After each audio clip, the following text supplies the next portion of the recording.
Warning, censorship. Warning, censorship. Councillor Dubow is responsible to the public, and the next steps are in his hands. Can you smell the hypocrisy in the air? It's getting so thick, I can hardly breathe anymore. Another government official has been caught with his hand in the cookie jar full of freedom and fun while sneaking off somewhere warm to celebrate the holidays while peasants like you and I are expected to stay home, stay safe, or else. Drea Humphrey here with Rebel News, and have you heard of the name Sharmarke Dubow before? Ah, there he is. Oh no, wait. It looks like his Twitter photo isn't a good one to check to see if you recognize him. Let's find a photo of him where he isn't trying to promote some sort of mask culture so we can see his actual face. Here is his Facebook profile pic, Gut Rights. Well, Dubow certainly had rights when he took off for non-essential travel to gather with his family in East Africa over the holidays. But I can't say the same for the rest of us, now can I? Now let's get a picture of his whole face. Here we go. There we go. There he is. That's Sharmarke Dubow.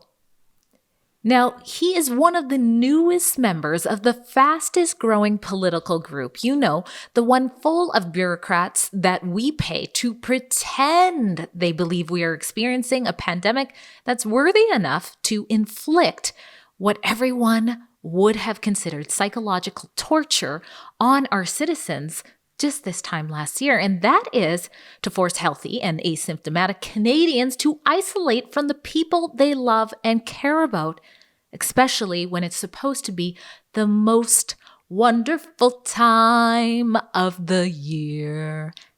Now, Dubow is one of two Victoria councillors that recently escaped our totalitarian COVID-19 restrictions and also did not listen to our Premier in BC, John Horgan's advice. I'm asking the federal government to work with us and other provinces to get the message out that if you do not have to travel between jurisdictions, you shouldn't do so. Now, granted, that was Horgan's advice based on province to provinces within Canada traveling. So maybe they used that as some sort of excuse to escape our cold, oppressive state called Canada. The other councillor's name was Kyara Kawakauwila, whom I have to give a small speck of credit to, hence the reason this report isn't fully focused on her. According to Times columnists, when they surveyed all 93 municipal councillors in Greater Victoria to see if they had traveled internationally during the Christmas break or since the start of the pandemic, 76 out of 78 councillors who replied said they had not traveled internationally since March last year. Now, that left two who admittedly had. Unlike Dubow's response to the international trips going public, Kahakaweela didn't act sorry just because she got caught. Instead, she stood by her decision to travel to Cabo San Lucas with her husband during the beginning of this past December, reportedly saying, "Yes, we made the decision to travel. We didn't hide it from anybody, and traveling is not illegal, it's discouraged." That's very true. But if she really felt this way, why not do it properly like MPP Randy Hillier did? Not only has he spoken out in the past about the harmful effects of lockdowns and isolations, what they're doing to us, his actions also aligned with what he stood for publicly. Hillier posted the completely transparent photo of him celebrating Christmas with loved ones. Look at the beautiful smiles. Now, did you know that smiles release endorphins? Endorphins release stress, and that stress suppresses the immune system. Smiles don't only increase endorphins. There are studies that indicate that they may be contagious. Also, people just can't help but smile when they see someone else smiling.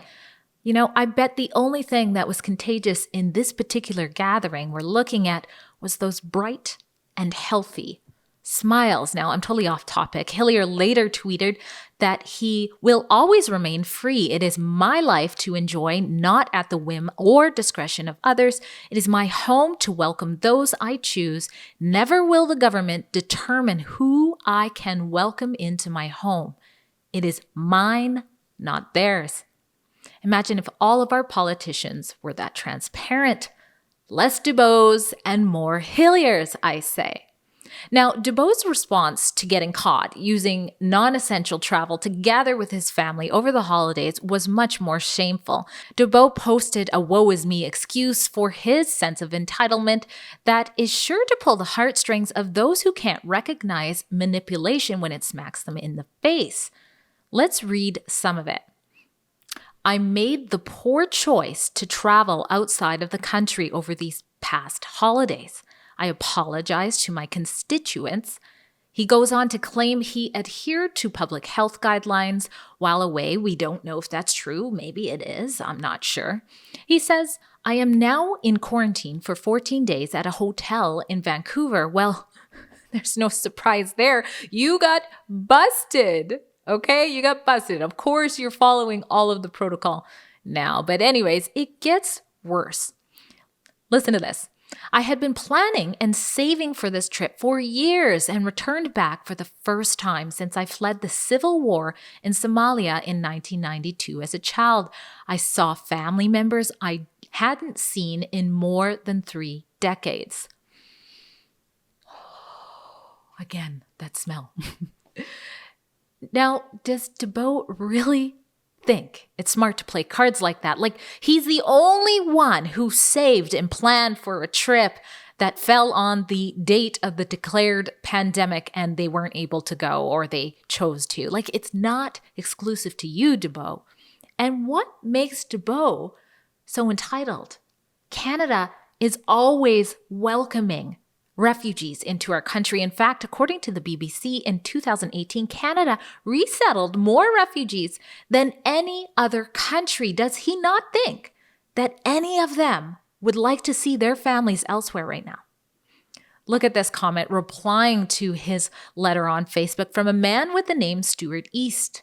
He says, both my mother and my father-in-law passed away this year out of country, and my wife and I did not attend their funerals. Who in the HE double hockey sticks do you think you are? It's sad, isn't it?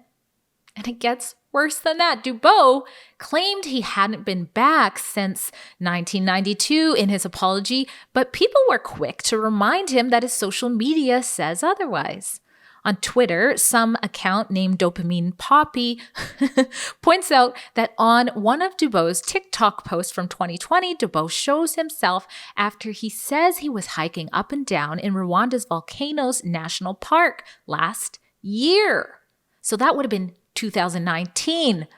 Well, I guess he didn't have to save too long then, like he mentioned in his apology, since he took a trip to Africa exactly 1 year earlier. Let's look at that again. I had been planning and saving for this trip for years. You mean 1 year, Dubow. Around 4 hours later, after tweeting out the letter, he covered up the confusion, saying, I meant it was my first time back in the country I was born in. I'm not really buying it, but maybe it's true. Who knows? Now, according to CTV News, Victoria's Mayor Lisa Help said that Dubow told her that he doesn't plan to leave and that there's no form of discipline that she or council is able to make against him. Councillor Dubow is responsible to the public, and the next steps are in his hands. So what do you think? Should Dubow resign? Personally, I'd like to see him do one step better than that. Clearly, he believes that being able to spend time with loved ones is something that's essential, something worth doing, even if it risks you looking like a hypocrite and makes people who once trusted you lose all faith and respect for you. So why not advocate on behalf of so many who are desperate and depressed? So many Canadians who want the same basic right that he enjoyed when he gathered with his family over the holidays. Why not stand for what you actually believe in? Dubow should use his influence to give back our loved ones to us and also earn back some respect. Drea Humphrey for Rebel News. Can you believe the sea of politicians who escaped these oppressive COVID-19 restrictions after either advocating for them or turning a blind eye to them? I can. Why? Because such restrictions are not compatible with humans. They set us up for failures in multiple ways, and that's why we at Rebel News continue to report on the other side of the story regarding the declared pandemic. Now, to make sure you don't miss a report from us and you stay in touch with us during a time where free speech is heavily censored, make sure you click subscribe on this channel, but also head over to rebelnews.com and sign up for our newsletter, because you never know how long we'll be on here for.